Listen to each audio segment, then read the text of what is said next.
Assalamualaikum warahmatullahi wabarakatuh. Perkenalkan, nama saya Siti Nurhalisa, NIM 2021-03040, kelas A21, Prodi S1 Administrasi Rumah Sakit Institut Ilmu Kesehatan Pelamunia, Makassar.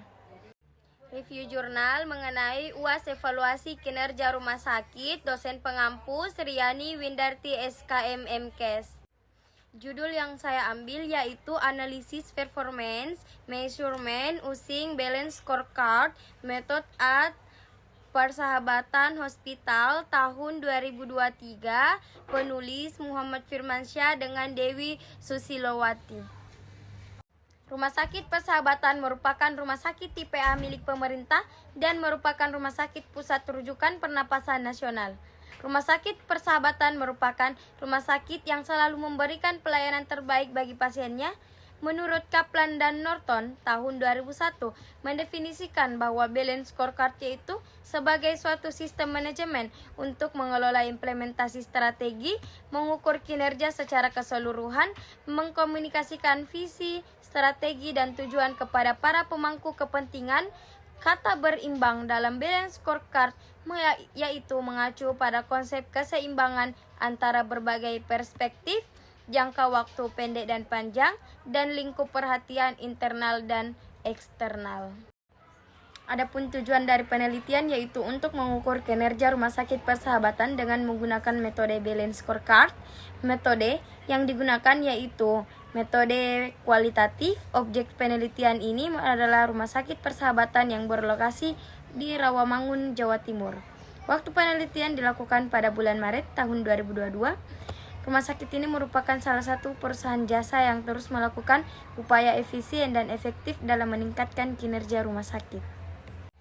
Baik, saya akan membahas tentang tabel 1 yang dimana Rumah Sakit Persahabatan mengalami peningkatan pendapatan pada tahun 2020 sampai dengan tahun 2021. Pada tahun 2020 tingkat pendapatan sebesar 8%, sedangkan pada tahun 2021 tingkat pendapatan sebesar 19,67%. Yang dimana peningkatan pendapatan ini disebabkan oleh peningkatan jumlah kunjungan instalasi rawat jalan dan rawat inap di Rumah Sakit Persahabatan. Hasil tabel 2 yang dimana meski total aset mengalami peningkatan dari tahun ke tahun, namun laba bersih mengalami penurunan pada tahun 2020 sampai dengan 2021. Pada tahun 2020 sebesar 1,6% dan mengalami penurunan pada tahun 2021 sebesar 0,41%. Yang dimana penurunan laba bersih menyebabkan penurunan return terhadap aset, sedangkan total aset meningkat setiap tahunnya. Turunnya laba juga dipengaruhi oleh pandemi COVID-19 yang dimana Rumah Sakit Persahabatan menutup layanan non-COVID-19 selama pandemi tahun 2020 hingga pertengahan tahun 2021. Baik, saya akan menjelaskan tentang tabel 3 yang dimana kunjungan pasien pada tahun 2020 sebanyak 168,130 pasien. Pada tahun 2021 ada 212,700. Hal ini menunjukkan bahwa peningkatan sebesar 26,5%. Terjadi karena pada tahun 2020 Rumah Sakit Persahabatan ditetapkan sebagai rumah sakit rujukan COVID-19, sehingga pasien merasa khawatir untuk berobat ke Rumah Sakit Persahabatan.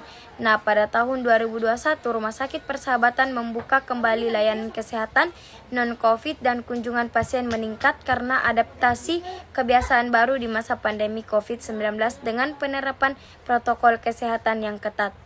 Baik, saya akan membahas tentang tabel 4 yang dimana jumlah pegawai yang keluar pada tahun 2020 sebanyak 20 orang, pada tahun 2021 sebanyak 15 orang. Data menunjukkan penurunan sebesar 25%. Keberangkatan pegawai tersebut disebabkan oleh pegawai tetap BLU dan pegawai kontrak BLU dengan masa kerja panjang namun tidak diangkat menjadi pegawai negeri sipil atau PNS. Tabel 5 menunjukkan bahwa produktivitas kerja pegawai pada tahun 2020 sampai dengan 2021 mengalami peningkatan sebesar 1%. Disebabkan karena banyaknya pengaruh dan peningkatan pendapatan yang diperoleh rumah sakit pada tahun 2021. Berdasarkan data yang diperoleh dan analisis yang telah dilakukan, maka dapat disimpulkan yang pertama, penerapan balance scorecard dengan menggunakan 4 perspektif pengukuran untuk mencapai visi dan misi di Rumah Sakit Umum Pemerintah Persahabatan sudah baik. Rumah Sakit Umum Pemerintah Persahabatan menerapkan balance scorecard sebagai tolak ukur kinerjanya sebagai pencapaian visi dan misinya. Yang kedua, dari perspektif keuangan, indikator yang dinilai adalah pertumbuhan pendapatan dan profitabilitas sudah baik karena mengalami peningkatan pada tahun 2021. Yang ketiga, dari perspektif pelanggan, indikator yang diperhitungkan adalah kunjungan pasien. Hal ini sudah dikatakan sudah baik karena kunjungan pasien meningkat pada tahun 2021.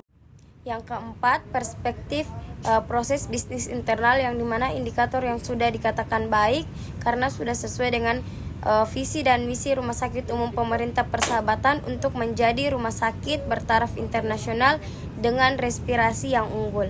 Yang kelima, dari perspektif pertumbuhan dan pembelajaran sudah dikatakan baik karena sudah menjadi visi dan misi Rumah Sakit Umum Pemerintah Persahabatan untuk melaksanakan pendidikan, penelitian, dan pelatihan di bidang kedokteran dan kesehatan.